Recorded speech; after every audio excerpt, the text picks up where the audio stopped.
Beh, su, andiamo. A corriere non aspetta mica gli altri.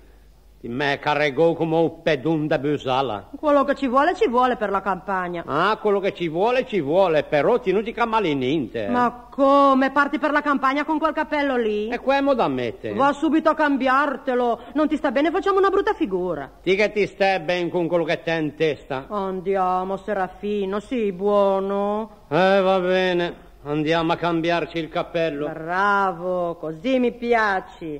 E dove lo cappello? Dove ti l'enfio? Ah, combinazione su tocco.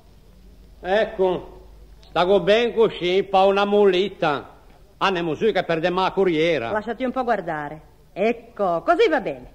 Ma dimmi, non sarebbe il caso di metterti il pullover fantasia? Oh, ti short a me su col pullover, non ti me l'hai mai visto? Ma ti sta meglio, fa più estivo, andiamo su, bravo. Vabbè. Andiamo a mettersi il pullover. Serafino, non dormire. E chi è che riesce a dormire con te da vicino? Eccomi col pullover, signora. Fammi vedere, come stai bene. Ma che cravatta orribile, non è nemmeno adeguata al vestito. Torna. Ma di me un po' da venire in campagna a riposarmi o a farmi vedere i vilesanti appesi a nervi? Ben poche chiacchiere, cambiatela. Va bene. Ma non fai mai di lui universale così ti neghi anche te? Serafino, mi raccomando, sbrigati. E per cosa ti metti giù per un trasformista? Ho fatto più cambiamenti mica una comparsa cinematografica. A te piace questa? Benissimo. E le scarpe? Non te le metti quelle nuove? Messo un straight, piuttosto che vengono da scaso come i fratti. Ma la gente che ti vede cosa può pensare?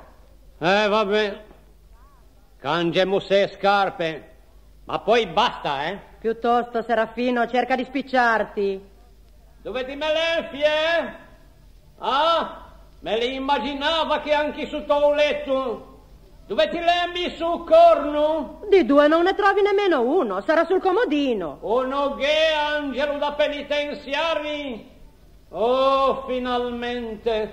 Che uomo, come trascurato. Bisogna starci dietro come un bambino. Ecco chi è scarpe nuove. Però ti dico una cosa, in fondo la montati mi pigi in camaletta. Ben, ora possiamo andare.